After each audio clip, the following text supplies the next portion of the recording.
talk to you. We have so many questions. And we can kind of just, casually chat, make sure we have all the tech issues, ironed out as much as we can. No problem. We always feel like it's like very exciting for me to be doing a cult event in Waco, Texas. I was going to say, they're kind of near and dear to our hearts. So when you actually mentioned Waco in your book, I'm like, I know. And when you were saying we're not like literally Waco, the first time. Yeah. So the first time I drove through Waco, I was 14 and we were being taken from Mexico across the border. We would go do balloon animals, right, to make money for the cult in malls in Texas. And I swear, like driving through Waco, I expected it to be an apocalypse zone, right? Because the only thing I'd ever heard of Waco, Texas was this thing. And so just to see this like sprawling city, it was so weird. Yes. And then later when I started studying cults, it was like, of all the cults, David Burr's was the most like David Koresh and Jim Jones. Interesting. Like the two that they try to say like they're not like at all. Like he straight stole Death is the Ultimate Orgasm from Jim Jones. And I think the only reason the Children of God didn't have a suicide is because we were so dispersed, or not suicide, right? Jonestown was essentially a coerced mass murder. Mm-hmm. And I think we definitely would have gotten to there, save the dispersion of our cult. Oh my gosh. Yeah, we're about to have the 30th anniversary of that event. No way. So there's several books coming out. So that's my next deep dive is into which David Koresh book is the best. Yes. It's kind of one of those things too, like everyone here is a little sensitive to anything that is talked about Waco. Like I remember when that miniseries with Tim Riggins came out. Yep. And it was just called Waco. And what's hard for us is like, it really is in a small town outside of Waco. So we get like this bad rap of cults. Yeah. Thankfully, I feel like the Gaines, Joanna Gaines have helped smooth out our rough edges a little bit with Magnolia. But it's one of those things where it's, I think even when traveling, when I was a child, like it all happened when I was in junior high. And people would ask my family, like, where are you from? And my dad would say like the suburb we were from. He would not say Waco because of what everybody knew. Yeah. So it's crazy. And I've been guilty of that because I will just refer to Waco, Texas instead of saying. Yes. Well, it's understandable. So, it's a pretty good name for a cult event. Yeah. Really branded that well. Waco. Well, it's the same as Jonestown, right? Yeah. Yeah. So true. I know. Yes. So we're trying to find like the best Waco book to like kind of feature and do an event. And so that's Elizabeth's task, is to kind of sort through those, which is not easy. Yeah. And one of the big wigs, well, in the Branch Davidians just passed away in June. So that's kind of interesting too. Yeah. Did you say that you knew someone, Elizabeth, that was a Branch Davidian? There's someone I feel like I know that used to be. I think I've only read one book. Only one book you said? I was saying I've only read one book, but it was the one that was from like David Thibodeau, who survived. And then also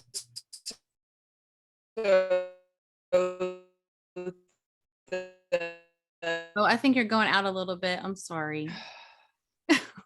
Sorry, I'm trying to email my husband to come check the internet. Sometimes ours is that way, where I'm like yelling at my children, like, are you gaming? What are you doing? And they're like, we're reading a book. I feel bad. It's just the internet. I'm like, how dare you? Oh, wait, it's not you. Yeah. Well, David Thibodeau. So wonderful. Everybody helps us out. Yeah. So when I was talking to Elizabeth last night, and we usually like to talk and get our questions, I was like, I already have like 12 questions written, like ready to go. I can't wait to ask you these questions. So as I've hyped you up enough, now I'm going to let Elizabeth formally introduce you and welcome you to our book club. Yes, so tonight we are joined by Daniella Mestyanek Young, and she's got maybe one of the most interesting bios of all the authors we have talked to. So Daniella is an American author and speaker who was raised in the religious cult Children of God. She later served as an intelligence officer for the U.S. Army for over 6 years, making the rank of captain, and became one of the first women in the U.S. Army history to conduct deliberate ground combat operations when she volunteered to serve on a female engagement team. Daniella is also the recipient of the Presidential Volunteer Service Medal. She lives with her husband and daughter in Maryland and is a candidate for a master's degree in industrial and organizational psychology. I always get that word wrong, from the Harvard Extension School. So Daniella, we are so excited to have you tonight. And I read this book months ago and immediately knew this would be a perfect book club book. So we're thrilled that you were joining us tonight. Well, thank you so much, Elizabeth and Allison. Yeah. Allison.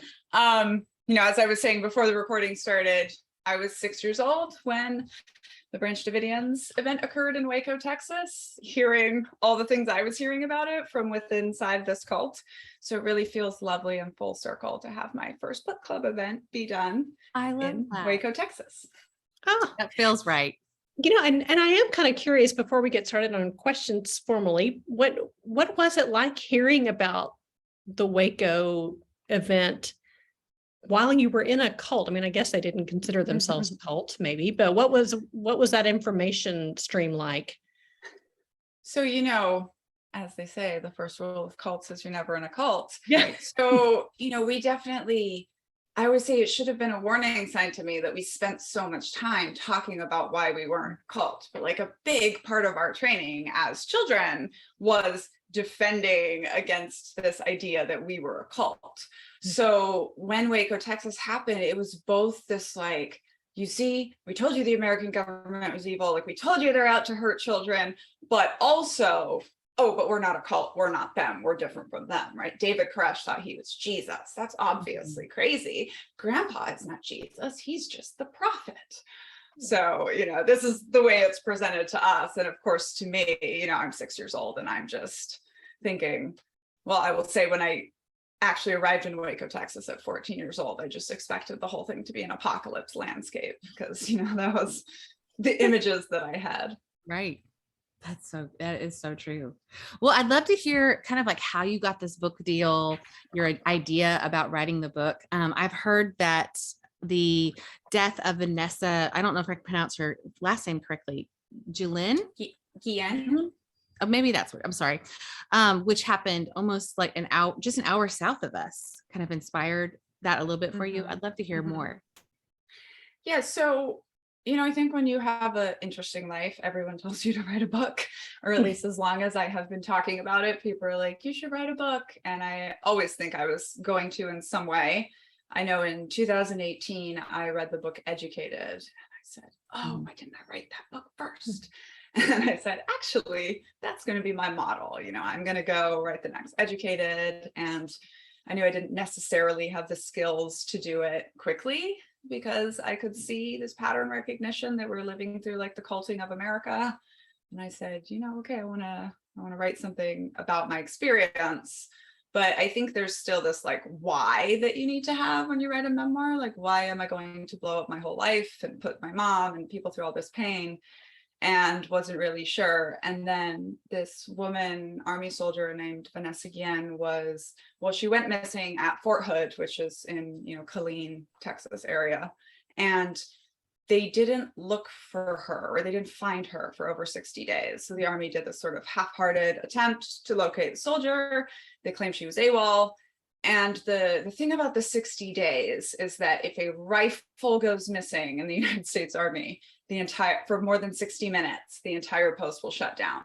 And everybody from general to private will locate that weapon. It's a very big deal. So here's this sort of national signal to women that we matter less than a gun. And I was, very, very affected by this and triggered into my own PTSD. And I, kept thinking about these parallels because I'd been trying to publish this book and get someone to kind of believe in the story. And I kept hearing, we don't like to publish Children of God books because the abuse is too horrible. we don't like to publish women in the military books because nobody reads them. And I was here sitting there going like, why doesn't America care about what happens to these children in cults or to women when we disappear behind the high commune walls of the Department of Defense? And I was sitting with these parallels, and then I said, oh, like maybe America doesn't know, right? Because our stories aren't being told. The Children of God is one of the biggest cults ever, and it hardly is that known or talked about in the US. And then, with military women, it feels like everyone knows someone in high school or college that went off and joined the military, but we don't really hear the stories of the culture and what it's like behind those walls. And so I said to myself, all right, I gotta do it. And I got to do it with kind of like a big enough publishing company that I don't need to ask the Pentagon for permission to protest the culture for women, which of course I sort of parallel to this dangerous sex cult in the book. Yeah, I just found that to be fascinating. I guess I wouldn't have known about the Children of God cult except for River and Joaquin Phoenix were in that cult. Isn't that correct? Yeah. Yep. And Rose McGowan. That's right. That's right. So River, Joaquin Phoenix, Rose McGowan, and then Jeremy Spencer from Fleetwood Mac are, I think, like our big celebrities. Wow. That, of course, the Rose McGowan and River and Joaquin Phoenix were born in, which that, again, is an interesting thing, right? Because we were told the story, I had no concept of how famous River Phoenix was in the outside world. We were just told the story of, killed himself. See what happens when you leave God's will and you become a backslider. So that was used, almost, of course, exactly the flip of what it probably was, which was deep-seated childhood trauma combined with, a Hollywood career. Yeah, I read this book and immediately watched, there was a documentary on the FLDS, the Jeffs, is that right? Warren Jeffs? Yep. And Keep Sweet, Pray and Obey. Mm-hmm. Yes.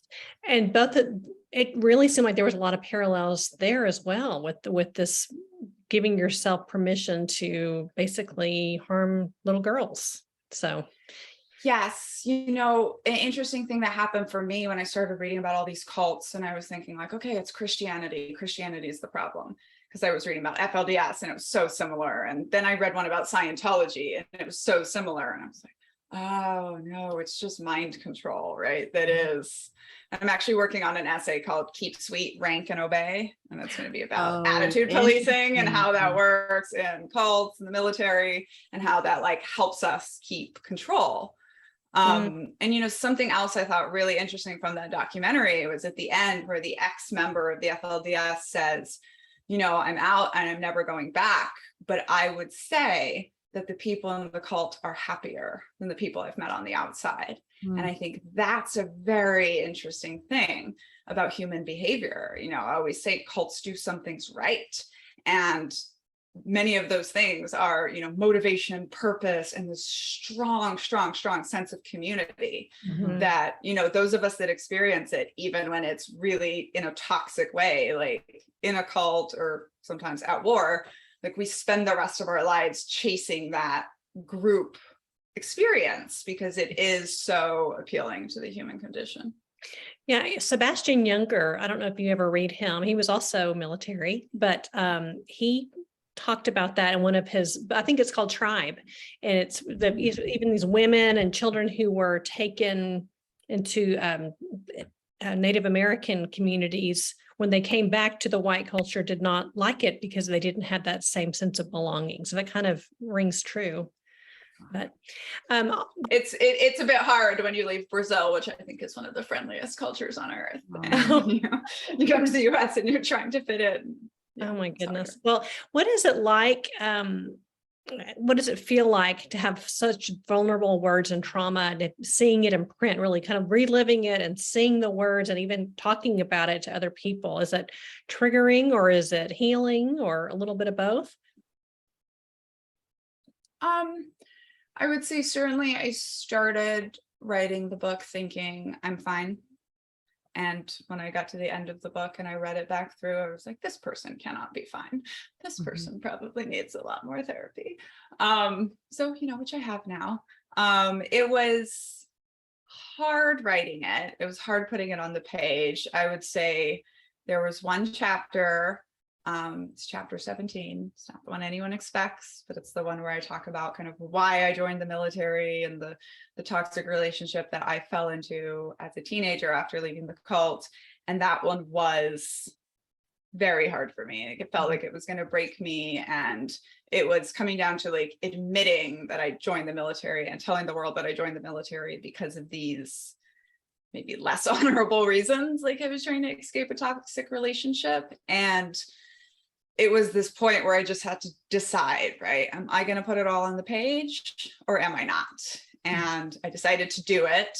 And I would say after that, even the parts that were really hard to write about my military career, it seemed easier because I'd already made this decision, right? Like, I'm going to put it there. I'm going to trust the reader.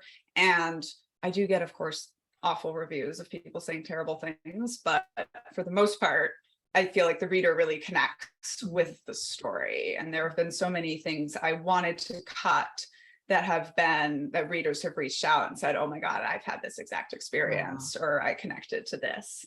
And so that part has been really cool to see.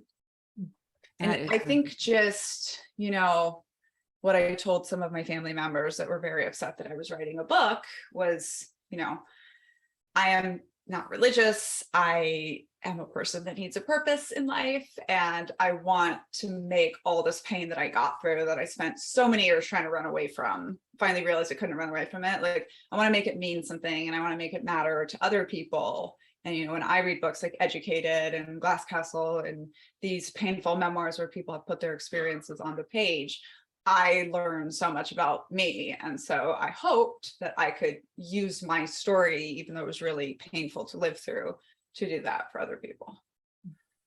That's so recording great. the audiobook in 5 days almost killed me. Wow. Oh gosh. I can't imagine. I'm somebody who loves to read the acknowledgments, and your acknowledgments were really interesting. And it really stuck out to me when you thanked Captain Halter, and it mentioned that he was one of the first ones that you told had a book deal. Is that correct? When I'm remembering, I'd love to kind of talk to us about why. And also, there was something that you said he said that I wrote down. It was that he told you to hold nothing sacred off limits and find the thread. I'd love to hear what that means to you. Yeah. So, like I said, I always kind of knew I wanted to write a book. I mean, I'm a reader. I have an honors degree in literature, and I have a crazy story. And when I started speaking and writing, I got a lot of advice from professional mentors who meant very well, who said, don't talk about the cult. Whatever you do, don't talk about the cult. Just, you were a woman in the Army, you did these cool things, like, stick with that, go build your career off of it. And Scott, of course, we go together through some very hard things in the book. And I do know readers have pointed out to me that I'm a little biased towards him. And in my defense, I will say he's one of the first good leaders I saw. And then I went off and lived in a commune with him where he was my ultimate leader. But, he was one of these guys that, like, he did these little things. I say, of all the parallels that I saw leaving the cult and then leaving the Army were the biggest parallels, like how they treat you when you're leaving. And he was that leader that went and, we asked him while we were at war if we could talk to some people who'd made the decision to get out of the Army. And he put together a virtual call for us to discuss with 3 people, just kind of accepting the fact that we are all 25 to 27 years old. We're at this point in our careers where we're deciding if we're going to commit to this for 20 years or we're going to take the training and move on. And people kind of tend to treat you like, if you take the training and the service that you did and move on, you're quitting the team. And he just wasn't like that, right? So even from that point, I kind of was like, okay, like, he's not the cult leader, right? Like, he cares about the individual, not like more than the military, right? Even though he's someone that has dedicated his life to this, he cares about us being developed. And, he always focused on me as his intelligence officer. He always pointed out, like, Daniella, you're a very good writer. You should pursue this. And so when I started writing, and he told me, he was like, write about the cult, write about the military, write about your running, write about being a mom, just like write and explore it. And I give him so much credit because for 3 years, I sent him a lot of drivel asking for feedback. And he would just write me back and say, you know, keep writing. Like, you're not quite there, but keep writing.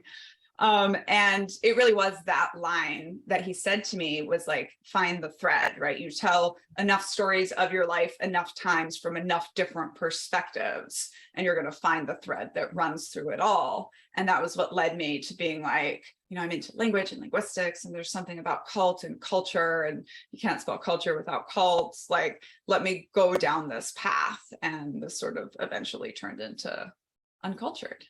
So yeah, when I got this life-changing book deal, I definitely called him first, and he satisfactorily had no emotions and just said, good job. That's hilarious. That's awesome.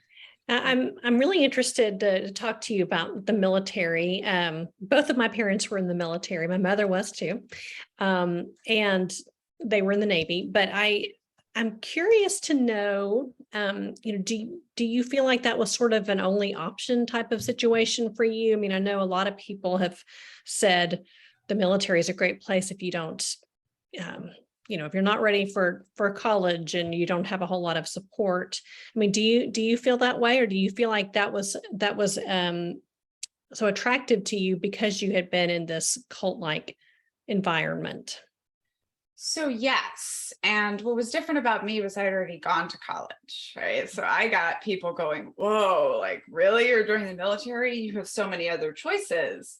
But I didn't really feel like I did, you know? And I think if I hadn't met this guy and married him and decided to sort of go that way in the military, I would have, you know, had a PhD at 25 or 26, because I would have just stayed in, like I was already doing like a double applied master's, bachelor's program. And I was terrified of leaving a structure. You know, I wouldn't have said it that way, but, you know, in college, I very much had mentors, and there's a next step always. And I look back now and I'm like, I wouldn't have known how to, you know, go get a job, sort of what to do. I even say I got a master's degree in organizational psychology accidentally because, you know, I didn't know I should have studied sociology to study cults, but I think it worked out.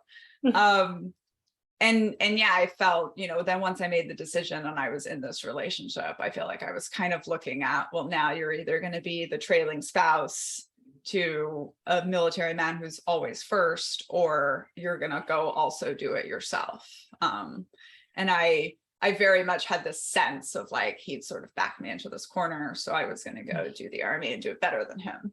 But to your question, and, you know, I do think in the beginning of Uncultured, in the prologue, where I'm at my first day of basic training, holding this 50-pound bag above my head and saying, oh, I think I joined another cult.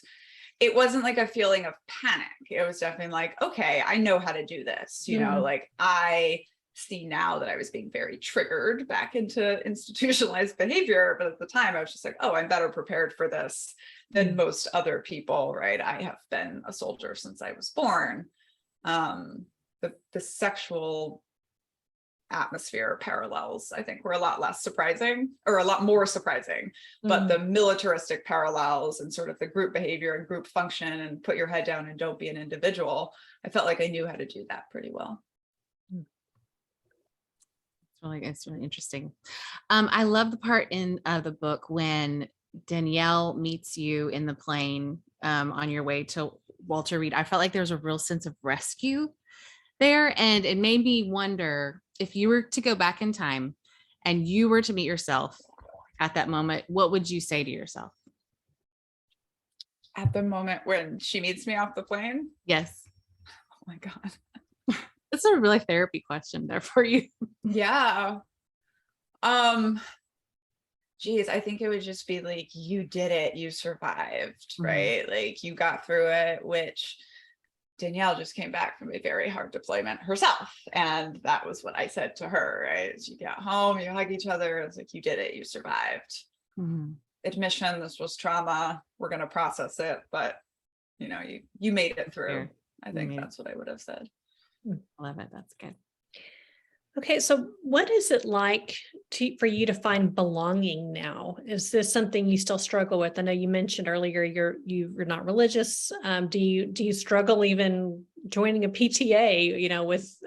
With the concerns of belonging to a cult-like group. No, I don't think I struggle with it now. I think I struggled with it for the first decade where I didn't want to talk about my past. And I, had really absorbed this idea from the cult that the outside world was evil. And I didn't feel like I could relate to anyone. And I felt like I was so different. And now that I have started sharing, my background and in the book and in my life, there was this turning point where this military friend says to me, Daniella, get over yourself. You're not as different as you think you are. And I had this moment where I think, I've been giving myself the permission to feel so isolated. I prefer the James Baldwin way of saying it, of like, you think you have experienced the utmost pain, something similar, right, in the world, and then you read. Right. And so for me, it was like this experience of, and then I started sharing myself and I started connecting with other people. And especially now that my life is literally an open book, I am very open when I meet people. And I find that it's a really cool way to connect. And knowing so much about, I think, the human need for connection in general and how close I came to maybe not being here because of my lack of it. It's definitely something that I seek out. I definitely am always the first one to be like, hey, y'all, this is a little culty, or hey, maybe this thing is a little toxic. And they'll roll their eyes and tell me to get over Chick-fil-A. But yes.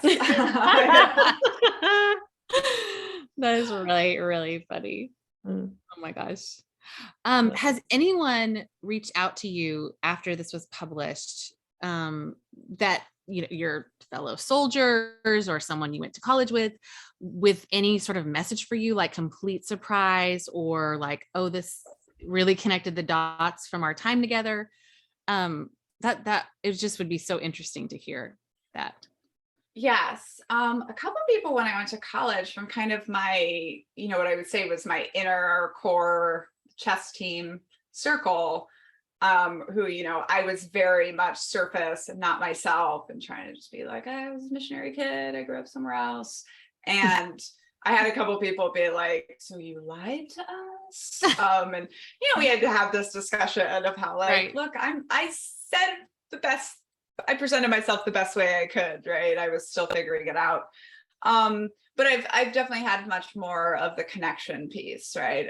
Of people being, and even, something Danielle said to me very recently was like that when she knew I came from Children of God on the first day of basic training when we met, she was like, I immediately had a different opinion of you. I immediately went from like, oh my God, this woman is an insufferable narcissist to, oh my God, this woman has never been able to celebrate anything in her life. Of course, she's happy about being a good runner or, whatever. Right. So definitely had those conversations with people from officer school or my early career, be like, yeah, sorry, it's so weird, in explanation, I offer this book. But I've had very, very good connections. And I would also say very heartbreaking connections with other military women that I served with who will, write to me and say, oh my God, I was there essentially drowning right alongside you.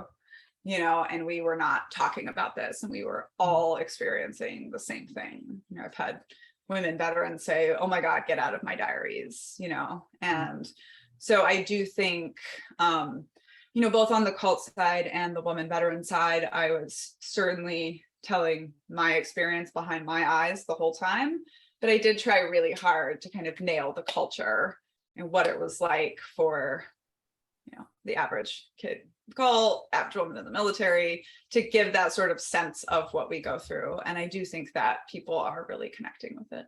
Mm-hmm. So what would you say to somebody who was trying to heal from like just getting out of a cult now? And is that kind of what you're studying in school, maybe to help people in this situation? No, I'm looking more at organizations and how can they can avoid toxic sort of things that lead to toxic control and toxic power is more where I've decided to go with it, like versus the therapy route. Like I want to study the groups and be all in the groups. And I think it's interesting because we don't usually look at cults as sort of highly successful groups that should be studied, you know, on a extremism continuum. We look at them as like failed societal problems. So I found a lot of interesting things out. But what I would say to people that are leaving really extremism of any kind is, you know, it's okay. So psychologists estimate that leaving our high control groups feels like death, right? Or as close as we can feel to feeling like death.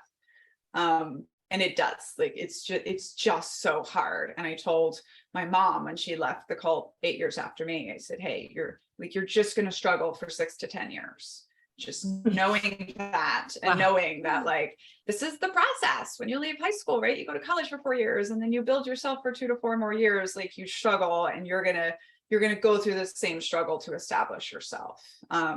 And what you need to find, and this is true for people leaving cults, this is true for veterans leaving the military, like you need to find your next sense of purpose, your next like set of people or group, because there's kind of a hole or a void, right? That community used to fill. No matter how toxic it was, there is a void, right? And part of the reason I think I was driven to the military is because I spent 6 years just utterly alone, not feeling like I was a part of anything. And it was so easy to go be a part of something else. And so I say this like in a good way, you know, like know that you're going to be jonesing for the group and then go out and find like a good group that you can be part of. Nonprofits can be great for this. Nonprofits can also get a little culty, but they're probably better than the cult you came from. And then the last thing I say to, I think, any kind of trauma survivor, any kind of person leaving extremism is you're not as different as you think you are, right? Like we are out there. Your experience might be different. You know, I once got told there was no market for my stories because nobody can, a nice girl from Milwaukee who's never had anything bad happen to her can't connect to a 6-year-old in a sex cult or a woman in the military. And I say, you know, I disagree with the idea that there's a nice girl from Milwaukee that has never had anything bad happen to her. And all of our worst things are our worst things. You know, I even say at the end of the book, like all of my things, none of that was the worst thing. My kid almost dying when she was born. Like that was my worst moment, right? And so I went from thinking I am so unique, I am alone in the world, I can't connect to anyone, to feeling kind of like I really can connect to whoever I want through these emotions and through stories. So those are my pieces of advice. I can't believe that someone would say that about the Milwaukee girl. I mean, I think any woman can connect with your experiences, even if they have it was a man. It was a man. I was going to ask, I had an inkling. What you said too probably is really helpful and healing for people who are coming out of cults. Has it been, as far as like the stage of motherhood, has it been healing for you to have your own child, or has that been like also triggering in some ways? What is that experience for you like? 100% both. You know, I think the best way I've ever heard it described is you learn both sides of any relationship that you're in. So if you've ever been in a toxic relationship, you've essentially also learned how to be a toxic person. And you know what, this is one of the things I was to say on the last question, but one of the things I love about leaving a cult when I was 15 and having my entire world fall apart is I now have to investigate like anything I want to do automatically. I can't be like, oh no, well, they did that to me and I turned out fine. You know, so I have to investigate every single thing and think like, why do I believe this? Where is it going? And so that, you know, really gives you the opportunity to be smart and kind and keep an open mind, which is our handshake that we do with my daughter every day. But then the flip side of that, right, is like we're parenting without models. You know, my mom didn't have a mother. I essentially grew up in an institution without really a mother. Just every once in a while, you'll have this like, why did I think I knew how to be a mother? And I think that's where the, you know, after you leave a cult, like going forward without models is really challenging at the same time that it's a gift. And definitely my child is exactly the child I deserve. There's a reason I write so good as a 6-year-old. And it's, you know, even let me see a lot of things about like I was a difficult child in the cult. Like the cult was difficult, but I was difficult in the cult on top of that. And we always joke that the hardest thing for me and my husband dealing with my daughter is she doesn't have this good little soldier mode to snap into because, you know, we haven't taught her that. Right. But of course, you know, those are the things we are trying to end the generational trauma, but we're still stuck in those sort of triggers and things from our own background. So it's definitely, it's learning, it's healing. You know, I've had amazing moments, like the first time my daughter was 1.5 years and she just waddled up to the fridge and opened it and started eating grapes. And I was just like, deeply sitting back in my couch, you know, it's just something I've never seen before. Just a 1.5-year-old like owning their home and their family and their space. And so it was, you know, shocking, but really healing at the same time that she has this, you know, beautiful family who loves her and grows up in a place where nobody hurts her, and sort of being able to do it all over again the right way is really cool. Mm-hmm. She did lose the curly hair, so I'm still mad at her for that. Oh man. I have a daughter with hair like yours. So I understand. Oh, nice. The curl. It's like you band together. It's curly people. Yes, yes. I have tons of tips for curly hair. I have no idea what to do with straight hair, but that's funny. So what would you like us as readers to take away from reading Uncultured? I mean, what would be something that would be important that after we read it, we go on our merry way, and just to look out for more of the cult-like behaviors, or what do you think? Yeah, I love this question. You know, I think the first thing is that phrase that everyone that you meet is mourning something, you know, and don't be fooled by people's sort of sheen of perfection. You know, often the perfectionists are suffering the hardest, and maybe that's you if you're reading this book. But also, you know, I think most sane people have not spent a lot of time thinking about the parallels between a sex cult that traffics children and the beloved United States Army. Mm-hmm. And I think like when you kind of see these parallels very vividly, and we all wish that there were fewer parallels, it's going to invite you now to question all the other groups in your life. And I think because the story is pretty valid to group behavior, like you're going to see a lot of those things in the groups that you're in. So what I really want from everyone is like, from now on, every group you're in, you walk into and you think just once, like, is this a cult? And if you don't laugh, that's the first red flag, right? But yeah, I think we spend, it's almost like this operations versus intelligence thing in the military. Like we spend so much time marching forward towards operation and to success and making money or the mission of our group, whatever it is. And we don't spend enough time looking at the threats and looking at, you know, people first is an amazing movement for business, but it's also the way you're going to get really deeply into toxic power and megalomaniacs and charismatic narcissists and sort of all of these toxic power structures. So I just kind of feel like if you've read a self-help book, you should also read a group help book. And maybe that's this one. Oh, that's so good. Yeah, I love that. We had someone this question was actually written down by myself as well, but we had someone in the chat asked if you still run. I saw that question because I wanted to answer it. To show off, this is my medal from the marathon in the book. I was wondering if they had pictures of that whenever you mentioned it. I did not get a chance to Google. There are actually, if you just Google my name and Boston Shadow Marathon, you'll find pictures and like the woman's running article. I have it somewhere not conveniently placed, but I don't still run anymore. After getting out of the Army and having my baby, I had 3 photos of marathons breastfeeding at the finish line.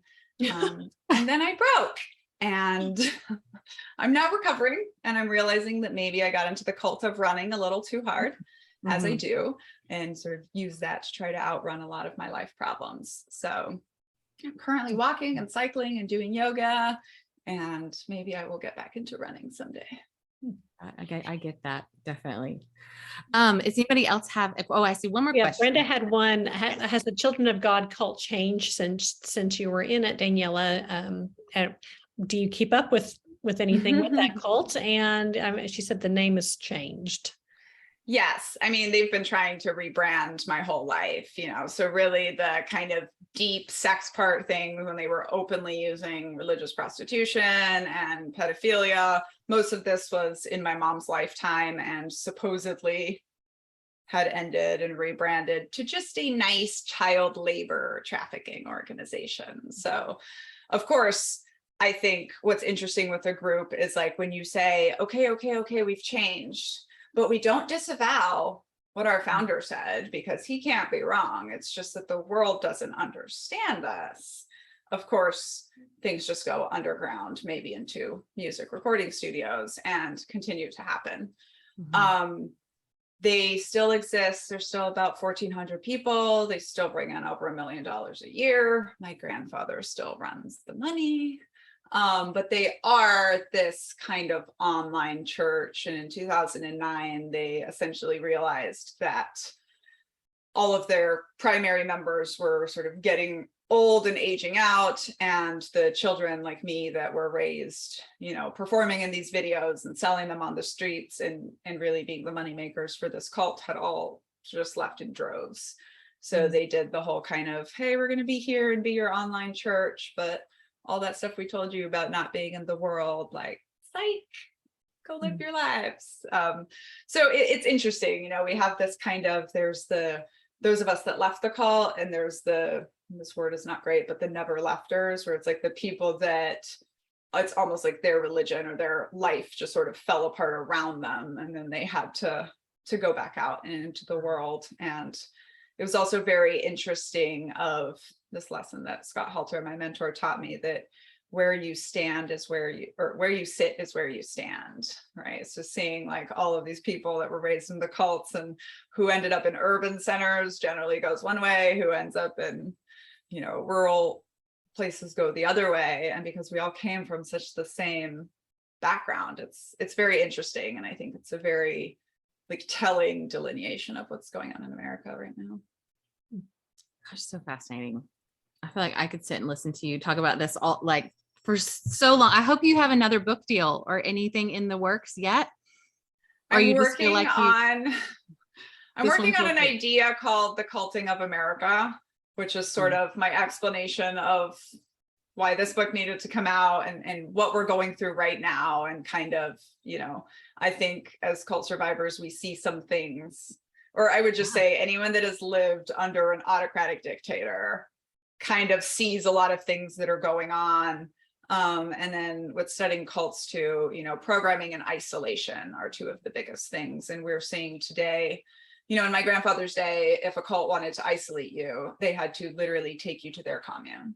Nowadays, you can vote on what commercial you want to see, right? Like we are completely, Twitter is my safe space of left-leaning ideologues, right? Isn't that what everyone sees?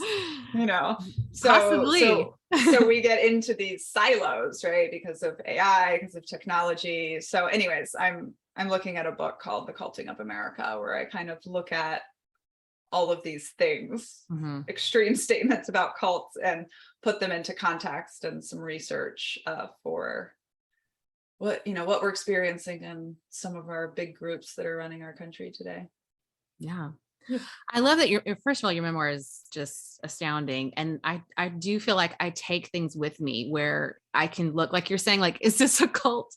Just looking at different things that, different organizations, different movements, different ways of thoughts, and just reconsidering and, what that means is really interesting. And we should feel safe to do that. I mean, that's yes. And let me give you two tips, right? Because people are always like, well, are there good cults? And I think there's two things, right? Which is you can be a part of a high demand organization, but are they taking more from you, right? Cults always require a lot of self-sacrifice and self-sublimation. That's part of what makes you feel good about what you're doing, the mission.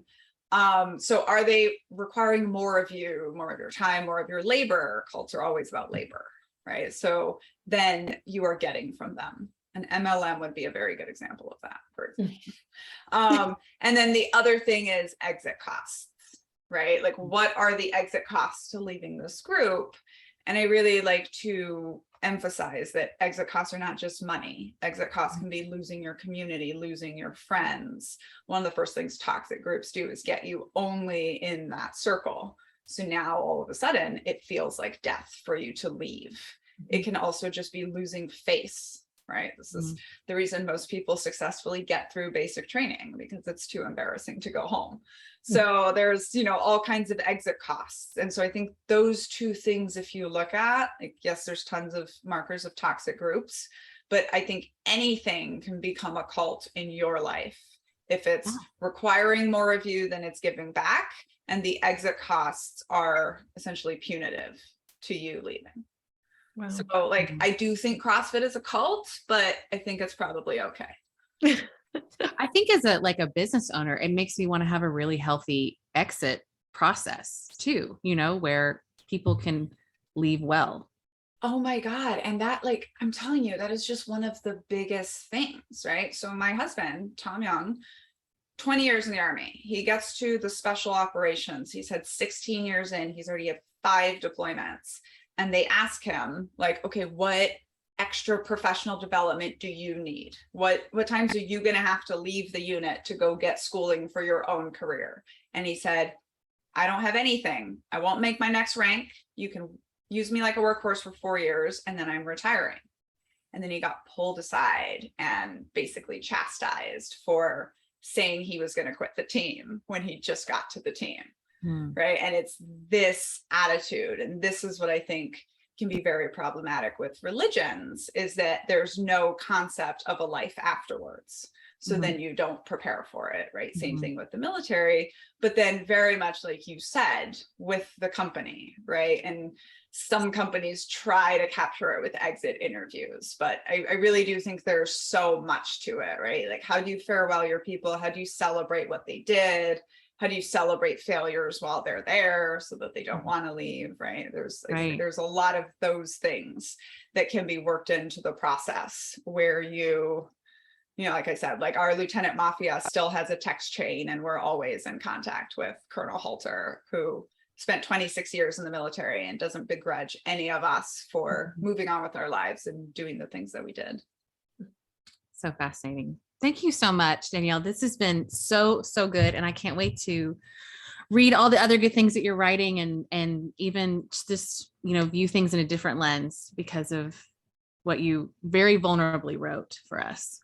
Oh, thank you. Well, I'm also doing a children's book that I wrote with my daughter, and a novel that I'm writing with my mom. So hopefully, nice. I love it. I'm a true ADHD writer, right? I've got to have 5. I always read 5 books at once. So you got to be writing 5 books at once. Well, you're preaching to the choir there, because we are also those people who read many books at once. If you don't mind, thank you both for reading my book and connecting with it and choosing it for this discussion. This is absolutely. Well, we had a good group of people that signed up for this that we record it, and so they'll get it tomorrow. So there'll be several more people that will be able to view all of your good words here. If you're okay for 10 seconds, we're going to introduce our next book for November. So I'm going to turn over to Elizabeth to do that. All right, so our book for November is The Matchmaker's Gift by Linda Leugman. And this is one of the sweetest stories. It's a dual timeline that is a grandmother and granddaughter story. And it's just wonderful. It's got a gorgeous cover. It'll be a perfect gift, even for the holidays. So please sign up for that. That'll be November the 15th. So look forward to seeing you guys next month. And I also want to mention that we are doing in 2 weeks, we're going to do our fall reading preview, which is where Elizabeth and I talk about all of the books that we really like, that we really enjoy, that came out October through December. Probably the favorite thing that we do, I didn't realize it'd be so popular, is when we do spicy takes on books we did not like, and we, really let it loose, the books that we don't like. So I'm going to put that link as well if you're interested in doing that. The chat is there, and you also get a coupon code that is a one-time use. Yep, here we go. The spicy takes in the chat. They love those. So we have some. We have several. And please add me to your email list for book clubs. Yes, and Uncultured was, though, I guess it was a September release, so that was in our summer reading guide. So everyone got to get used to that one then. But yeah, we'd love for you. I was saying add my email to your book club list so that I can follow along with these. Oh, I love it. Seems awesome. Yes. And the matchmaker's gift is like on my list. So. Oh, good. It's so sweet. Yeah. Well, thank you again, Daniella, and thank you to everybody who joined us. I hope you had a great time listening to her, and we are hoping to see you guys next month. So we will see you soon. See ya. Bye. Thank you.